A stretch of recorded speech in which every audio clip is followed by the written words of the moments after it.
ನಿನಗೆ ನಾ ಬೆರಗಾದೆ ನೀನಿಂದೆನಗೆ ಮೆಚ್ಚಿದೆ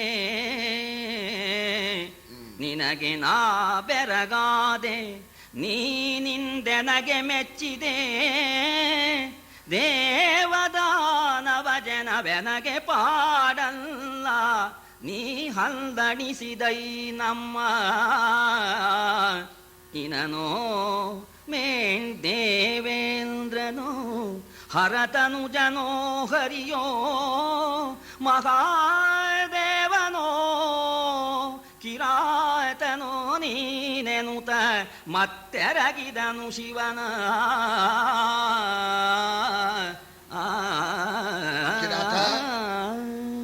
ನನಗೆ ನೀನು ಬೆರಗಾಗಿದ್ದೀಯ, ಅದೇ ರೀತಿ ನಿನಗೆ ನಾನು ಬೆರಗಾಗಿದ್ದೇನೆ. ವಾಸ್ತವವಾಗಿ ನನ್ನ ಯೋಗ್ಯತೆ ನೀನು ಗೊತ್ತಿಲ್ಲ. ದೇವ ದಾನವರು ನನ್ನ ಮುಂದೆ ನಿಲ್ಲೋ ಹಾಗೆ ಇಲ್ಲ.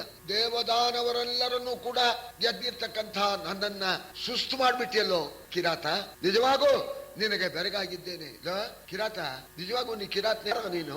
ಇನನು ಮೇಣ್ ದೇವೇಂದ್ರನೋ ಇನನೋ ಸೂರ್ಯನೋ ದೇವೇಂದ್ರನೋ ಹರತನುಜನೋ ಕುಮಾರನೋ ಹರಿಯೋ ಮಹಾದೇವನೋ ಕಿರಾತನೋ ಯಾರಪ್ಪ ನೀನು? ನೀನು ಸಾಮಾನ್ಯ ಕಿರಾತನ ಅಲ್ಲ, ದೇವತೆಯೇ ಇರಬೇಕು ಅಂತ ಹೇಳ್ತಾ ಹೇಳ್ತಾ ಧುಮುಕಿ ಬಿಟ್ಟ ಅವನ ಮೇಲೆ. ತುಳಿದು ಬಿಡ್ತೀನಿ ಅಂತ ಕಿರಾತನ ತುಳಿದು ಬಿಟ್ಟು ಗೆದ್ದು ಬಿಡ್ತೀನಿ ಅಂತ ಧುಮುಕಿದ್ದಂತೆ ಕಿರಾತನಿಗೆ ಗೊತ್ತಾಗಲಿಲ್ವೇ? ಸ್ವಲ್ಪ ಹಿಂದಕ್ಕೆ ಸರ್ಕೊಂಡ್ಬಿಟ್ಟ. ಗಾಯವನು ಮನ್ನಿಸುತ್ತ ಶಿವಪೂರಾಯದಲ್ಲಿ ಮೆಟ್ಟಿದನು ಪಾರ್ಥನ ಬಾಯೊಳೊಕ್ಕುದು ರುಧಿರ ನಾಸಿಕದೆರಡು ಬಾಯೆಯಲಿ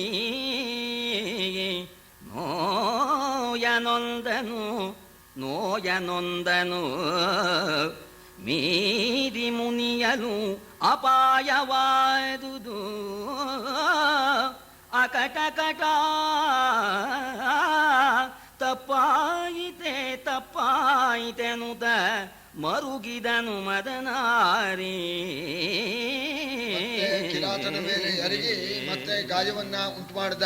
ಆ ಗಾಯವನ್ನ ತಪ್ಪಿಸಿಕೊಂಡು ಪರಮೇಶ್ವರ ಕಾಲಿಂದ ಅರ್ಜುನನ್ನ ತುಳಿದು ಬಿಟ್ಟ. ತುಳಿದ ಮಾತ್ರಕ್ಕೇನೆ ಅವನ ಮೂಗಿನಿಂದ ಬಾಯಿಂದ ರಕ್ತ ಇಳಿದು ಸುಸ್ತಾಗಿ ಮಲಗಿಯೇ ಬಿಟ್ಟ. ಪ್ರಾಣ ಹೋದಂತೇನೆ ಮಲಗಿಬಿಟ್ಟ. ಅದನ್ನು ನೋಡಿ ಪರಮೇಶ್ವರರಿಗೆ ಗಾಬರಿ ಆಗ್ಬಿಟ್ಟು, ಅಯ್ಯೋ ಪಾಪ ಬಲವಾಗಿ ಮೆಟ್ಬಿಟ್ನೋ ಏನೋ, ಎಷ್ಟು ನೋವಾಗ್ಬಿಟ್ಟಿದೆಯೋ, ನಾನು ತಪ್ಪು ಮಾಡಿಬಿಟ್ನೆ ಅಂತ ಹೇಳಿ ಪರಮೇಶ್ವರ ಮರುಗುತ್ತಾ ಇದ್ದಾನೆ. ಆ ಪರಮೇಶ್ವರ ಯಾವಾಗ ಮೆಟ್ಟಿದ್ನೋ ಆಗ ಅರ್ಜುನನ ದಿಟ್ಟತನ ಬಯಲಾಯ್ತು. ಸೋತೋದ. ಹೇಗೆ ಸೋತೋದ? ಮೈಯಲ್ಲೆಲ್ಲ ಬೆವರು ಇಳೀತಾ ಇದೆ. ಕುಸ್ತಿ ಮಾಡೋದಿರ್ಲಿ, ಹೇಳೋಕೆ ಸಾಧ್ಯವಿಲ್ಲ.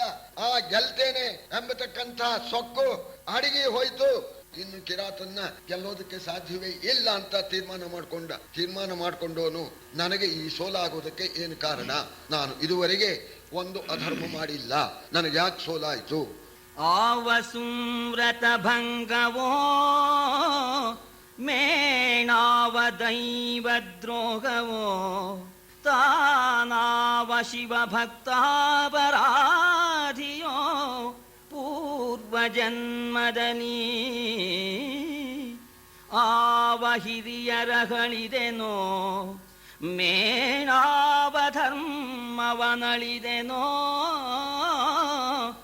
ಆವ ಹಿರಿಯರಗಳಿದೆನೋ ಮೇಣಾವ ಧರ್ಮವನಳಿದೆನೋ ತನಗಾವ ಪರಿಭವ ಮಹೀರುಗ ಫಲಿತವಾಯಿತೋ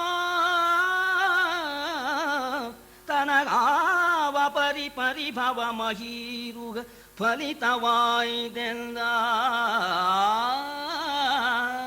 ಈ ಜನ್ಮದಲ್ಲಿ ಮಾಡಿಲ್ಲ, ಹಿಂದಿನ ಜನ್ಮದಲ್ಲಿ ಯಾವ ವ್ರತಕ್ಕೆ ತೊಂದರೆಯನ್ನು ಉಂಟು ಮಾಡಿದ್ದೇನೋ, ಯಾವ ದ್ರೋಹವನ್ನ ಮಾಡಿದ್ದೇನೋ, ಶಿವಭಕ್ತರಿಗೆ ಅನ್ಯಾಯ ಮಾಡಿದ್ದೇನೋ, ಹಿಂದಿನ ಜನ್ಮದಲ್ಲಿ ಹಿರಿಯರನ್ನ ತೆಗಳಿದ್ದೇನೋ, ಮತ್ತೂನು ಧರ್ಮವನ್ನ ನಾಶ ಮಾಡಿದ್ದೇನೋ. ಇಂಥ ಪರಾಭವ ಇದು ಸಾಮಾನ್ಯವಾದ್ದಲ್ಲ.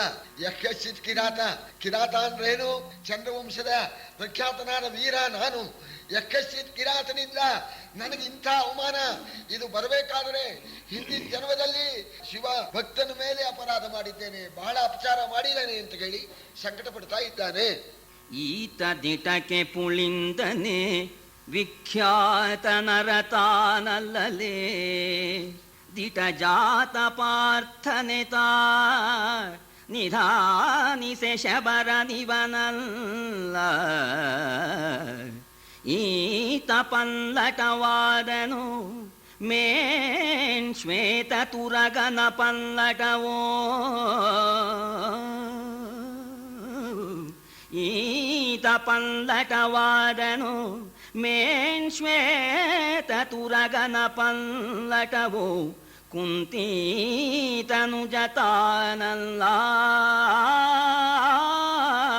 ಕುಂತೀತನುಜತಾನಲ್ಲ ನಿಶ್ಚಯವೆನುತ ಚಿಂತಿಸಿದ ನಿಜವಾಗೂ ಇವನು ಕಿರಾತನಾಗಿರೋ ಪಕ್ಷಕ್ಕೆ ನಿಜವಾದ ಕಿರಾತ ಇವಾಗಿದ್ರೆ ನಾನು ಖಂಡಿತವಾಗಿಯೂ ಆ ವೀರನಾಗಿರ್ತಕ್ಕಂಥ ಪಾರ್ಥ ಅಲ್ಲ. ಯಾಕೆಂದ್ರೆ ನಿಜವಾದ ಕಿರಾತನಿಂದ ಪಾರ್ಥನಿಗೆ ಎಂದೂ ಪರಾಭವ ಆಗೋಲ್ಲ. ಇವು ನಿಜವಾದ ಕಿರಾತನಾದರೆ ನಾನು ಪಾರ್ಥನಲ್ಲ. ಎರಡರಲ್ಲೇ ಯಾವುದೋ ಒಂದು ವ್ಯತ್ಯಾಸ ಆಗಿದೆ. ಈತ ದಿಟಕ ಗುಳಿಂದನೇ ವಿಖ್ಯಾತ ನರತಾನಲ್ಲಲೆ ದಿಟಜಾತ ಪಾರ್ಥನು ತಾ ನಿಧಾನಿಸೆ ಶಬರನಿವನಲ್ಲ. ನಾನು ನಿಜವಾಗೂ ಅರ್ಜುನ್ ಆಗಿದ್ರೆ ಇವ ಸಾಮಾನ್ಯ ಕಿರಾತ ಅಲ್ಲ, ಯಾರೋ ವೇಷಾಂತರದಿಂದ ಬಂದ ಕಿರಾತ. ಎಲ್ಲ ಇವ ನಿಜವಾದ ಕಿರಾತನಾದ್ರೆ ನಾನು ಕುಂತಿ ಮಗ ಆ ಅರ್ಜುನ ಅಲ್ಲ. ಅವ್ ಹೋದ ಅಂತಲೇ ಅರ್ಥ. ಕುಂತಿ ತನುಜ ಹೋದ ಕಿರಾತನಿಂದ ಸೋತ್ಮೇಲೆ ಅಂತ ಹೇಳಿ ಬಹಳವಾಗಿ ದುಃಖ ಪಡ್ತಾ ಇದೊಂದು ಪದ್ಧತಿ ಇದ್ದೇ ಇದೆ. ಅದಕ್ಕೆ ಪಶ್ಚಾತ್ತಾಪ ಅಂತ ದುಃಖ ಪಡೋದು. ಅವನು ಅದೇ ರೀತಿಯಾಗಿ ದುಃಖ ಪಡ್ತಾ ಇದ್ದಾನೆ. ಹಂದಿ ಆತಕ್ಕೆ ಬರಬೇಕಾಗಿತ್ತು. ಹಂದಿಯೇತಕ್ಕೆ ತನಗೆ ಬನದ ಪುಳಿಂದನಲಿ ಸೆಣಸಾಗಲೇಕೆ ಪುಳಿಂದನೇ ಮಾನ್ಯಕನು ನಾವಮಾನ್ಯರಾದವೆಲೆ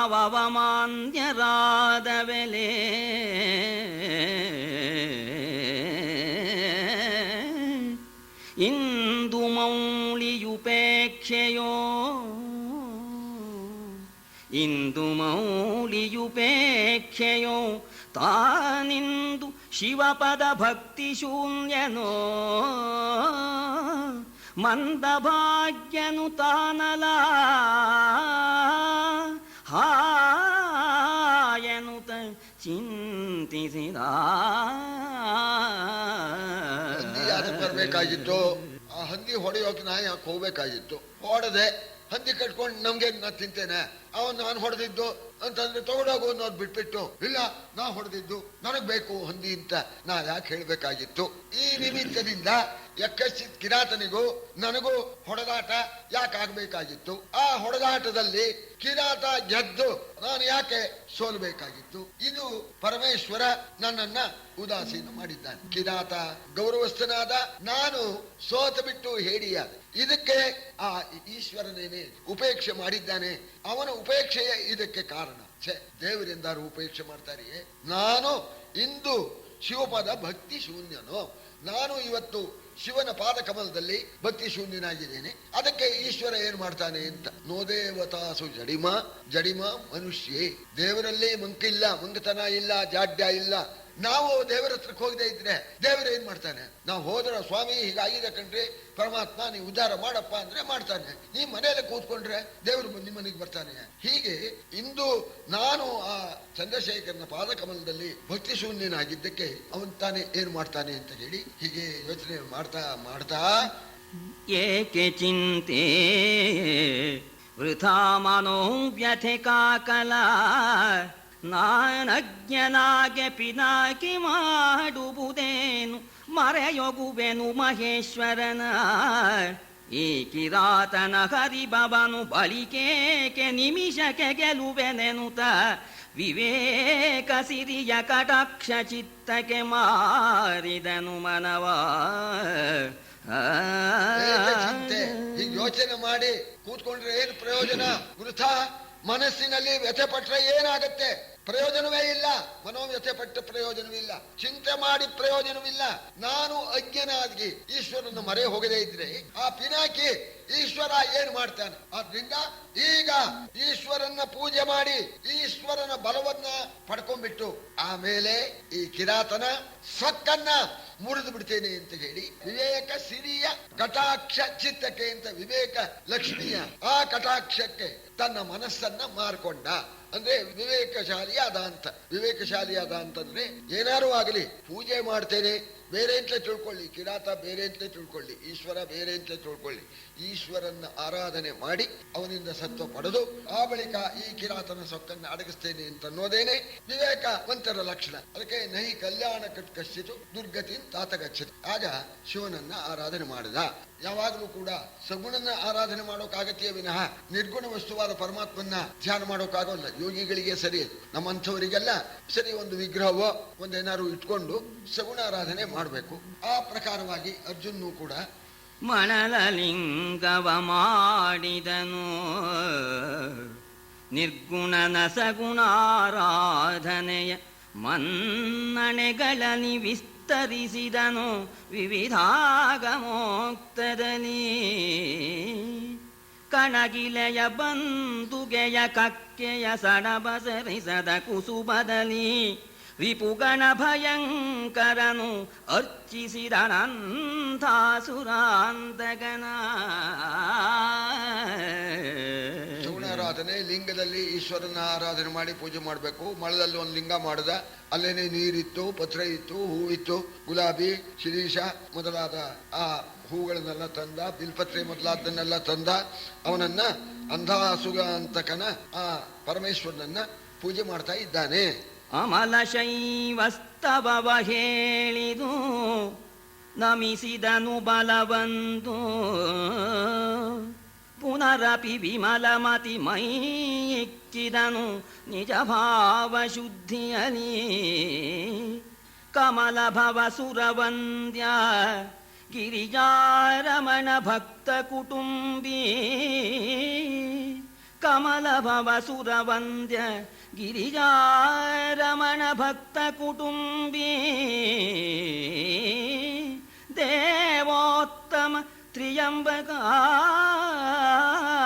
ಪುಷ್ಟಿವರ್ಧನ ಕರುಣಿಸುವುದೆಂದ.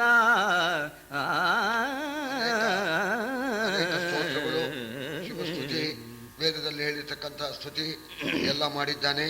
ಪ್ರದಕ್ಷಿಣೆ ನಮಸ್ಕಾರ ಮಾಡಿದ್ದಾನೆ. ಮಾಡಿಬಿಟ್ಟು ಕಮಲಭವ ಸುರವಂದ್ಯ, ಬ್ರಹ್ಮನೇ ಮೊದಲಾದ ದೇವತೆಗಳಿಂದ ವಂದ್ಯನಾದವನೇ, ಪಾರ್ವತೀಪತಿಯೇ, ಭಕ್ತರನ್ನ ಉದ್ಧಾರ ಮಾಡತಕ್ಕಂಥ ಭಕ್ತ ಕುಟುಂಬಿಯೇ, ಹೇ ದೇವೋತ್ತಮ ತ್ರಿಯಂಬಕ, ನನ್ನನ್ನು ಉದ್ಧಾರ ಮಾಡು, ನನಗೆ ಬಲವನ್ನು ಕರುಣಿಸು. ಗೆಲಿದನೆನ್ನನು ಶಬರನು, ಈತನ ಗೆಲುವ ಶಕ್ತಿಯ ಕೊಡು. ಕಿರಾತನ ಬಲುಹು ಭಂಗಿಸಿತು ಎನ್ನ ಬಿಂಕದ ಒಡೆಯ ನೀನಿರಲು. ಈ ಕಿರಾತನ ಬಲುಹು ಭಂಗಿಸಿತು ಎನ್ನ ಬಿಂಕದ ಒಡೆಯ ನೀನಿರಲು. ಹಲವು ಮಾತೇನು ಇವನ ಮುರಿವಗ್ಗಳಿಕೆಯನ ಕೃಪೆ ಮಾಡೆನುತ, ಪರಬಲ ಭಯಂಕರ ಭುಜವನೊದರಿಸುತ್ತ ಇತ್ತ ಮುಂದಾರ. ಪರಮೇಶ್ವರ, ಈ ಕಿರಾತ ನನ್ನನ್ನ ಗೆದ್ದು ಬಿಟ್ಟಿದ್ದಾನೆ. ಇದು ನನ್ನನ್ನ ಗೆದ್ದಿದ್ದಲ್ಲ, ನಾನು ಸೋತರೆ ನನ್ನ ಪ್ರತಿಷ್ಠೆನೇ ಹೋದಾಗೆ. ನನ್ನ ಪ್ರತಿಷ್ಠೆ ನೀನು, ನನ್ನ ಪ್ರತಿಷ್ಠೆಗೆ ಒಡೆಯ ನೀನ್. ಆದ್ರಿಂದ ಆ ಸೋಲು ನಿನಗೆ ವಿನಃ ನನಗಲ್ಲ. ಈ ಕಿರಾತನ ಬಲ ನನ್ನನ್ನು ಭಂಗಿಸಿಬಿಟ್ಟಿದೆ, ನನ್ನ ಪ್ರತಿಷ್ಠೆ ಹೋಗ್ಬಿಟ್ಟಿದೆ, ನನ್ನ ಅಭಿಮಾನಕ್ಕೆ ಒಡೆಯನಾಗಿರ್ತಕ್ಕಂಥವನು ನೀನು. ಆದ್ದರಿಂದ ಹೆಚ್ಚು ಹೇಳಿ ಏನು ಪ್ರಯೋಜನ? ಈ ಕಿರಾತನನ್ನ ಮುರಿಯತಕ್ಕಂಥ ಬಲವನ್ನ ನನಗೆ ದಯಮಾಡು, ಕೃಪೆಯಿಂದ ಕೊಡು ಅಂತ ಹೇಳಿ ನಮಸ್ಕಾರ ಮಾಡಿದ. ನಂಬಿದ, ಬಂತು ಬಲ ಅಂತ ತಿಳ್ಕೊಂಡ. ಅಷ್ಟು ಮಟ್ಟಿಗಿದೆ ನಮಗೆ ಪರಮಾತ್ಮನ ಆರಾಧನೆ ಮಾಡಿದೆ. ಈ ತ್ರಯಂಬಕನ ಬಲ ನನಗೆ ಬಂತು ಅಂತ ಹೇಳಿ ತಿಳ್ಕೊಂಡ್ಬಿಟ್ಟು ಆಮೇಲೆ ಈ ಕಡೆ ತಿರುಗಿದ, ಕಿರಾತನ ಕಡೆ ತಿರುಗಿದ. ಕಾಣಬಹುದೋ ಶಬರ ನಿನ್ನೀ ಪ್ರಾಣವೆನ್ನಾಧೀನವೂ ಅರಿಯ. ಸ್ಥಾಣುವಿನ ಬಲುಹುಂಟು ಹಿಂಡುವೆ ನಿನ್ನ ಸುವ. ಗೋಣ ಮುರಿವೆನು ಮಿಡುಕಿದೊಡೆ ಶಿವನಾನೆ ಬಾ ಸಮ್ಮುಖಕ್ಕೆ. ಹಾಣಾಹಾಣಿಗಿನ್ನನುವಾಗೆನುತ ಯವೆ ಇಕ್ಕರೀಕ್ಷಿಸಿದ. ಕೆಲವೋ ಶಬರ, ಈಗ ನಿನ್ನ ಪ್ರಾಣ ನನ್ನ ಅಧೀನ. ನಿನ್ನ ಪ್ರಾಣವನ್ನ ನಾನು ಹಿಂಡು ಬಿಡ್ತೇನೆ. ಯಾಕೆ ಅಂತಂದ್ರೆ ಈಗ ನಾ ಮೊದಲಿನ ಅರ್ಜುನ ಅಲ್ಲ, ಈಶ್ವರನ ಸ್ಥಾಣುವಿನ ಬಲವನ್ನ ನಾನು ಪಡ್ಕೊಂಡಿದ್ದೇನೆ. ಈ ಒದ್ದೆ ಬಟ್ಟೆನ ಹಿಂಡುವಂತೇನೆ ನಿನ್ನ ಪ್ರಾಣವನ್ನ ಹಿಂಡು ಬಿಡ್ತೇನೆ, ಗೋಣ ಮುರಿವೇನು, ಕತ್ತನ್ನ ರಟ್ಟನ್ ಮುರಿದು ಬಿಡ್ತೀನಿ. ಪರಮೇಶ್ವರನ ಬಲ ಇದೆ, ಬಾರೋ ಒಂದ್ ಹೆಜ್ಜೆ ಮುಂದಕ್ಕೆ ಬಾರೋ, ಬಾರೋ ನೋಡ್ತೇನೆ. ಪರಮೇಶ್ವರನ ಮೇಲೆ ಆಣೆ, ಬಾರೋ ಒಂದ್ ಹೆಜ್ಜೆ ಮುಂದಕ್ಕೆ ಇಂದ. ಅವನು ನೋಡ್ದ ಕಿರಾತ, ಅವನು ಗ್ರಾಚಾರ, ಅವನಿಗೆ ಮುಂದೆ ಬರೋ ಹಾಗೂ ಇಲ್ಲ. ಮುಂದೆ ಬಂದ್ರೆ ಕತ್ತನ್ನು ಮುರಿಯೋಕ್ಕಾಗತ್ಯೆ, ಅರ್ಜುನಿಗೆ ಪ್ರಾಣ ಹಿಂಡೋಕ್ಕಾಗತ್ಯೆ, ಆಗೋಲ್ಲ. ನನ್ನ ಮೇಲೆ ಆಣೆ ಹಾಕಿದ್ದಾನೆ ಮಹಾನುಭಾವ, ನನಗೆ ಏನಾರು ಆಗಲಿ ಅಂತ ಆಣೆ ಹಾಕಿ, ನನಗೆ ಏನಾರು ಆಗ್ಲಿ ಅಂತ ನನ್ನ ಮೇಲೆ ಆಣೆ ಹಾಕಿದಾನಲ್ಲ ಇವ ಮಹಾನುಭಾವ ಅಂತ.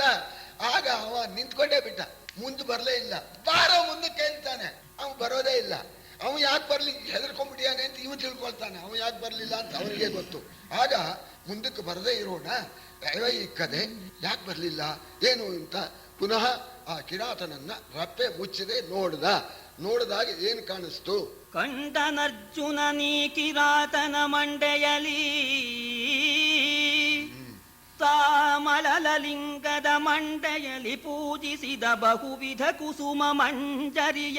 ಕಂಡನರ್ಜುನ ನೀ ಕಿರಾತನ ಮಂಡೆಯಲಿ ಕಂಡನಿತ್ತಲು ಮುರಿದು ಪುನರಪಿ ಕಂಡನು ಈಶಬರಂಗಿನ ಎತ್ತನ ದಂಡಿಯೋ ಹಾಯನು ತಸೈ ಬೆರಗಾದನು ಆ ಪಾರ್ಥ. ಕಿರಾತನ ತಲೆ ಮೇಲೆ ತಾನು ಆ ಲಿಂಗದ ಮೇಲೆ ಮಾಡಿರ್ತಕ್ಕಂಥ ಆ ಹೂವುಗಳು, ಆ ಪತ್ರೆ, ಪೂಜೆ, ಏನೇನು ಮಂತ್ರಾಕ್ಷತೆ ಎಲ್ಲ ಮಾಡಿದ್ನು ಅಷ್ಟು ಇವನ್ ತಲೆ ಮೇಲೆ ಇತ್ತು. ಆ ಹೂವು ಪತ್ರೆ ಎಲ್ಲ ಇರೋಣ ಆಶ್ಚರ್ಯವಾಯ್ತು ಅವನಿಗೆ. ಏನಪ್ಪ ಆ ಹೂವು ಪತ್ರೆಯನ್ನು ಯಾಕೆ ಇಟ್ಕೊಂಡ್ಬಿಟ್ಟ ನನ್ನ ತಲೆ ಮೇಲೆ? ಅದನ್ನೇನೇನಾರು ತಗೊಂಡ್ಬಂದ್ಬಿಟ್ಟಿಯಾನೋ, ಬೇರೆ ತಗೊಂಡ್ಬಂದಿಯಾನೋ ನೋಡೋಣ ಅಂತ ತಿರುಗಿ ನೋಡ್ದ. ಇಲ್ಲಿ ಆಗಿರೋದೇನೋ ಪೂಜೆ ಮಾಡ್ತಾ ಇದ್ದಾನೆ, ಲಿಂಗ ನಳದಲ್ಲಿ ಲಿಂಗ ಮಾಡಿಕೊಂಡು. ಕಿರಾತ ಆ ಕಡೆನೇ ಇದ್ದಾನೆ ಎದುರಿಗೆ. ಪೂಜೆ ಮುಗಿಸ್ಬಿಟ್ಟು ತಿರುಗಿದ, ಬರೋ ಕಿರಾತ ಅಂತಂದ. ಸರಿ, ಕಿರಾತ ಬರಲಿಲ್ಲ. ಕಿರಾತನ ನೋಡ್ದ, ಅವನ ತಲೆ ಮೇಲೆ ಹೂವು ಎಲ್ಲ ಇತ್ತು. ಆ ಕಡೆ ದೃಷ್ಟಿ ಮತ್ತೆ ಈ ಕಡೆ ದೃಷ್ಟಿ ಇಟ್ಟ. ಇಲ್ಲಿ ನೋಡ್ದ, ಲಿಂಗದ ಮೇಲೂ ಕೂತಿದೆ. ತಾನು ಹಿಂದೆ ಲಿಂಗದ ಮೇಲೆ ಮಾಡಿರ್ತಕ್ಕಂಥ ಹೂವು, ಆ ಪತ್ರೆ ಎಲ್ಲ ಲಿಂಗದ ಮೇಲೂ ಇದೆ. ಈ ಕಡೆ ನೋಡ್ದ, ಇವನ್ ತಲೆ ಮೇಲೂ ಇದೆ. ಈ ಕಡೆ ನೋಡ್ದ, ಇಲ್ಲೂ ಇದೆ, ಇಲ್ಲೂ ಇದೆ, ಅಲ್ಲೂ ಇದೆ, ಇಲ್ಲೂ ಇದೆ, ಅಲ್ಲೂ ಇದೆ. ಯಾಕೆ ಹೀಗಾಗ್ತಾ ಇದೆ? ಆಗ ಅವನಿಗೆ ಆಶ್ಚರ್ಯವಾಯ್ತು. ನಾನು ಲಿಂಗದ ಮೇಲೆ ಮಾಡಿರ್ತಕ್ಕಂಥ ಹೂವು ಪತ್ರೆಗಳೆಲ್ಲ ಇವನ್ ತಲೆ ಮೇಲೆ ಯಾಕೆ ಬಂತು? ಇಲ್ಲಿರೋಷ್ಟು ಅಲ್ಲೇ ಇದೆಯಲ್ಲ, ಯಾಕೆ ಹೀಗಾಯ್ತು? ಇದರ ತತ್ವ ಏನಿರಬಹುದು ಅಂತ ಸ್ವಲ್ಪ ಗಾಬರಿಯಿಂದ ಆಗಲಿದ ನಾರೈ ಬೆನೆನುತ ಅವನಾಗಮೋಕ್ತದಿ ಮತ್ತೆ ಲಿಂಗದ ಮೇಗರೆಯ ನಿರ್ಮಾಲ್ಯವನು ಬೇರಿರಿಸಿ ಭಕ್ತಿಯಲಿ ಹೂಗಳನ್ನು ತಿರಿದೊಟ್ಟಿ ಕರುಣಾಸಾಗರನ ಬಲವಂದು ದಕ್ಷನಯಾಗಕರನೇ ನಮಃ ಶಿವಾಯನುತ ದಕ್ಷನಯಾಗಕರನೇ ನಮಃ ಶಿವಾಯನುತ ಇತ್ತ ಮುಂದಾದ ಕೂಲಂಕಷವಾಗಿ ಪರೀಕ್ಷೆ ಮಾಡಬೇಕು ಅಂತ ಅದರಿಂದ ಅವನಿಗೆ ಅನುಮಾನ ಬಂತು. ಮೊದಲು ಅನುಮಾನ ಬಂದಿದೆ, ಆ ಪರಾಕ್ರಮ ನೋಡಿ ನೀನೇನು ಸೂರ್ಯನೇ, ಈ ಗಣಪತಿಯೇ, ಇಂದ್ರನೇ ಅಂತ ಕೇಳಿದಾನಲ್ಲ. ಈಗ ಏನೋ ಇರಬಹುದು, ಇದನ್ನ ಸಮಾಧಾನ ಮಾಡ್ಕೋಬೇಕು ಅಂತ. ಸರಿ, ಮತ್ತೆ ಹೊಸದಾಗಿ ಹೂವು ಪತ್ರೆ ಕೊಯ್ಕೊಂಡ್ಬಂದ.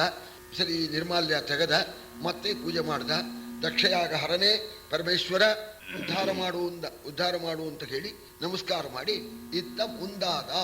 ಮತ್ತೆ ಈ ಕಡೆ ತಿರುಗಿದ. ನೋಡಿ ಇಲ್ಲಿ ಸ್ವಾರಸ್ಯ. ಮೊದಲು ಕಿರಾತ ಅಂತ ಮಾಡ್ಕೊಂಡಿದ್ನಲ್ಲ, ಕತ್ತು ಮುರಿದು ಬಿಡ್ತೀನಿ ಹಾಗೆ ಹೀಗೆ ಎಂದ. ಈಗ ಅದೆಲ್ಲ ಇಲ್ಲ, ಸೊಕ್ಕು ಹೋಗ್ಬಿಡ್ತು. ಏನೋ ಇದೆ ಈಗ, ಕಿರಾತನ ತಲೆ ಮೇಲೆ ಹೂವು, ಲಿಂಗದ ಮೇಲೆ ಹೂವು, ಇದೇನೋ ಇದೆ ಅಂತ ಈಗ ಸುಮ್ಮನೆ ತಿರುಗಿದ ಅಷ್ಟೇ. ಈ ಬಾಯಲ್ಲಿ ಏನೂ ಹೇಳಲಿಲ್ಲ, ಸುಮ್ಮನೆ ತಿರುಗಿದ್ದಂತೆ.